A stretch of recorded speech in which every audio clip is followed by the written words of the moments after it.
안녕하세요. Easy and Exciting Bible Study EBS의 정화주 목사입니다. 지난 첫 강의 창세기 1장 1절 쉽고 흥미로웠습니까? 오늘 두 번째 강의도 여러분에게 성경이 이렇게 쉽고 흥미롭구나 하는 것을 느끼게 해줄 것입니다.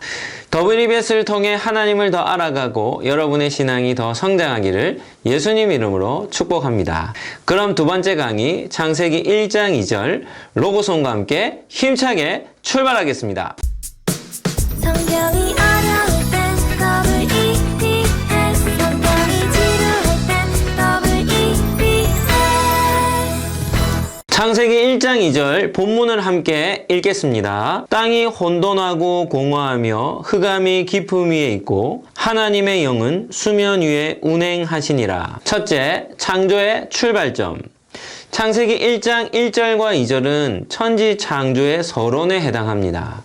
지난 시간 1절을 살펴볼 때 하나님께서 창조하셨다라는 바라라는 단어의 의미가 생각나십니까? 하나님의 창조의 능력은 무에서 유를 만들어내는 능력입니다. 이것은 누구도 부인할 수 없는 진리입니다. 그럼에도 불구하고 2절은 우리에게 아주 중요한 정보 한 가지를 제공합니다. 하나님의 6일 창조는 아무것도 없는 곳에서 시작된 것이 아니라는 것입니다. 그것은 바로 우리가 살고 있는 지구로부터 출발합니다. 하나님은 가장 먼저 지구를 만드신 후에 6일 동안 지구를 중심으로 천지를 창조하신 것입니다. 이것이 바로 창세기 1장 2절이 전하는 핵심 메시지입니다. 두 번째, 본문 연구. 첫 번째, 창세기 1장 2절에 대한 잘못된 해석. 창세기 1장 2절은 저에게 참 어려운 본문 중에 하나였습니다. 많은 목사님들이 이 본문을 이렇게 설명하셨습니다. 하나님께서 천지를 창조하시기 전이었기에 하나님께서 계시지 않는 곳이다 라는 전제를 까셨습니다. 여러분은 이러한 설명이 공감이 됩니까? 불편합니까? 저는 이런 설명이 잘 받아들여지지 않았습니다. 이유는 2절 하반절 때문입니다. 하나님의 영이 수면 위에 운행하고 계셨기 때문이죠. 성령께서 그곳에 계셨는데 어떻게 하나님이 계시지 않는 곳이라는 전제를 받아들일 수 있겠습니까? 창세기 1장 2절을 온전히 이해하는 데는 시간이 많이 걸렸습니다. 한번 질문해보죠. 왜 창세기 1장 2절은 이렇게 이해하기가 힘들었을까요? 이유는 간단합니다. 글로 되었기 때문입니다. 가장 유명한 그림 중에 하나인 모나리자를 예로 들어 봅시다. 모나리자는 레오나르도 다빈치가 그린 한 여인의 초상화입니다. 그런데 이 그림을 한 저자가 글로써 작성했습니다. 한번 들어보시죠. 한 여인이 다소곳이 앉아있다. 머리는 검정색의 앞가르마를 타서 옆으로 자연스럽게 내렸다.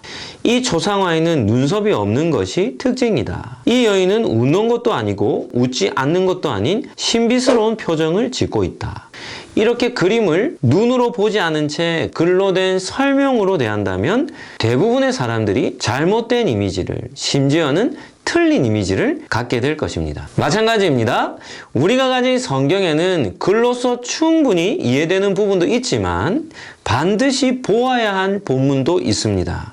창세기 1장 2절이 바로 그와 같은 본문입니다. 대부분의 사람들은 창세기 1장 2절을 글로만 만났을 것입니다. 그래서 이 말씀이 무슨 말씀인지 몰랐던 것이죠. 둘째, 창조의 계시를 보여주신 하나님. 익사이팅 포인트 첫 번째, 부러움의 대상인 모세. 저는 창세기 1장에 나오는 천지 창조를 공부하면서 너무나도 부러운 한 사람이 있었습니다. 그가 바로 모세오경을 기록한 모세였습니다. 이유는 천지창조의 기소를 모세가 썼기 때문입니다. 모세가 천지창조라고 하는 감추어져 있는 계시를 어떻게 알았는지에 대해서는 성경이 알려주지 않습니다. 어떤 학자는 이렇게 말합니다. 모세 시대까지 이스라엘에는 창조의 계시가 구전으로 전해 내려왔다. 그 구전을 모세가 기록해 놓은 것이다. 하지만 이런 주장에도 문제가 있습니다. 모세 시대에 출애굽했던 이스라엘 백성들은 시내산 아래에서 어떻게 행동했습니까? 금을 모아 금송아지 우상을 만들었습니다. 그리고 그것을 자기들을 구원해낸 여호와라 칭하며 그 앞에서 제사를 드린 것이죠. 이스라엘 백성들은 창조에 대해 알지 못했습니다. 창조주 하나님도 알지 못했습니다. 모세는 어떨까요? 40세까지 바로 왕궁에서 자랐습니다. 80세가 되어 하나님께서 그를 부르실 때 모세도 여호와 하나님을 잘 알지 못했습니다. 그래서 저는 이렇게 추측합니다. 언제였는지는 모르지만 하나님께서 모세의 눈을 열어 천지 창조하시는 장면을 마치 영화를 보듯이 보여주지 않았을까. 왜냐하면 모세가 하나님의 천지 창조를 아주 입체적으로 기록해 놓았기 때문입니다. 과연 그러한지 아닌지 본문을 살펴보시죠. 셋째, 창세기 1장 2절의 출발점. 창세기 1장 2절은 어떻게 시작합니까? 땅은 이렇게 시작합니다. 이 말은 무슨 말일까요? 창세기 1장 2절은 하나님께서 천지를 창조하시기 전에 한 땅을 만들어 놓으셨다고 기록합니다.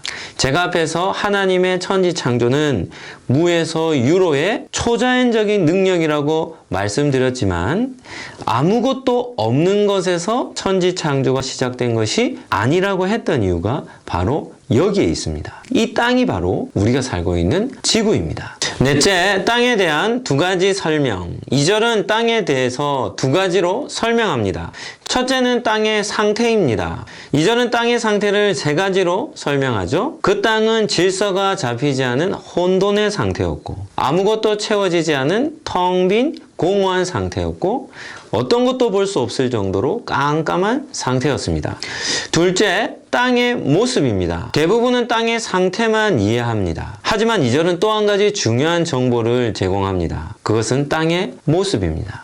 여러분은 천지 창조하기 전에 땅의 모습이 어떠했다고 생각합니까? 혼돈과 공허와 그리고 깊은 어두운 가운데 있었던 땅이 두터운 물로 덮여 있었다는 것입니다. 이지 포인트 첫 번째. WBS는 보다 성경을 쉽고 흥미롭게 공부하는 성경 교육 방송이기에 여러분의 이해를 돕고자 그림 한 장을 준비했습니다. 창세기 1장 2절에 나오는 지구의 모습이 어떻게 보입니까? 지구상에 존재하는 모든 생명체들의 기본 형태를 이루는 세포와 같지 않습니까? 창세기 1장 2절은 이렇게 그림으로 볼 때 정확하게 이해할 수 있습니다. 모세는 창세기 1장 2절을 어떤 영적인 교훈을 주고자 기록한 것이 아닙니다. 눈에 보이는 모습, 상태를 우리에게 알려주고자 그대로 기록한 것입니다. 익사이팅 포인트 두 번째, 하나님의 영의 등장. 2절은 또 한 가지 독특한 기록이 나옵니다. 하나님의 영이 어떤 것에도 구애받지 않고 수면 위를 자유롭게 운행하고 계셨습니다. 이 얼마나 입체적인 기록입니까? 아마도 하나님은 천지 창조라는 숨은 계시를 모세의 눈앞에 보여주시며 하나님의 전능하신 창조의 사역을 기록하게 하셨을 것입니다. 그렇다면 하나님의 영이 수면 위를 운행하시며 무엇 하셨을까요? 이 질문에 대한 답은 성경에 나오지 않습니다. 상상해 본다면 하나님의 영이 수면 위를 운행하시며 지구를 어떻게 디자인할까? 아름다운 지구를 어떻게 만들까 하며 날고 계시지 않았을까요? 셋째, 성경의 주된 관심사. 첫 번째, 현대과학자들의 관심. 우리는 최첨단 과학시대를 살아가고 있습니다. 과학이 발달하면 발달할수록 과학자들의 관심은 지구를 넘어 우주로 향합니다. 과학자들의 호기심 중에 하나는 지구를 제외한 다른 행성에도 사람과 같은 지적 생명체가 존재할까 하는 것입니다. 여러분은 어떻게 생각합니까? 이 질문에 대해서는 아직 답을 찾지 못하고 있습니다. 왜냐하면 인간은 드넓은 우주를 탐험할 능력이 되지 않기 때문입니다. 저는 어찌되었던 한 가지는 확신합니다. 온 우주를 창조하신 하나님은 오로지 지구밖에는 관심이 없다는 것입니다. 하나님의 천지 창조의 중심에는 우리가 살고 있는 지구가 자리매김하고 있기 때문입니다. 영화로 비유한다면 우리가 살고 있는 지구는 지극히 작은 행성에 불과하지만 하나님의 천지 창조에서는 유일한 주인공입니다. 그 외에 셀 수 없이 많은 별들은 이름도 없는 조연에 불과하죠. 광활한 우주적 관점에서 지구는 보이지도 않는 먼지와도 같은 행성이지만 영화의 감독이신 하나님의 눈에는 어떤 행성보다도 지구는 크게 보입니다. 더 정확하게 말하면 하나님의 눈에는 지구밖에는 보이지 않는다는 것이죠. 둘째, 지구의 나이에 관하여. 진화론자들은 지구의 나이를 46억 년 정도라고 주장합니다. 이 말은 무슨 말입니까? 지구가 지금의 모습으로 갖추어지기까지 46억 년이라는 시간이 필요하다는 것이죠. 저는 이런 주장에 대해서 창세기 1장 2절로 대답을 하고 싶습니다. 하나님께서 진화론자들이 주장하는 46억 년짜리 지구를 만들어 놓으시고 그것을 중심으로 천지를 창조하셨다면 그렇게 긴 시간은 필요하지 않습니다. 빅뱅 우주론을 주장하는 사람도 어떻습니까? 138억 년이 지나야 지금의 우주의 모습이 된다고 합니다. 하지만 하나님께서 넷째 날 하루에 138억 년짜리 지구를 펼치셨다면 우주가 형성되는데도 그렇게 긴 시간이 필요하지 않습니다. 창세기 1장 2절은 하나님이 계시지 않는 곳에 대한 세 가지 설명이 아닙니다. 하나님께서 천지를 창조하시기 전에 지구의 상태를 설명하고 있는 것이죠. 창세기 1장 2절은 하나님의 천지 창조라고 하는 상상할 수 없는 초대형 블록버스터의 개막을 알리는 신호탄과 같습니다. 하나님은 두터운 물로 덮인 지구를 만들어 놓으시고 그것을 중심으로 6일 동안 위대하고도 아름다운 창조의 역사를 시작하신 것입니다. 넷째, Sharing and Prayer. 첫 번째 강의 듣고 나눔 잘 하셨습니까? WBS는 나눔을 위해 예쁘게 디자인한 교재를 준비해 두었습니다. 교재를 잘 활용한다면 풍성한 은혜를 누리게 될 것입니다. WBS 두 번째 창세기 1장 2절 강의 쉽고 흥미로웠습니까? 하나님의 말씀인 성경이 여러분의 피부에 와닿기를 예수님 이름으로 축복합니다. 앞으로도 계속해서 WBS와 함께 해주시기를 바라며 안녕히 계십시오.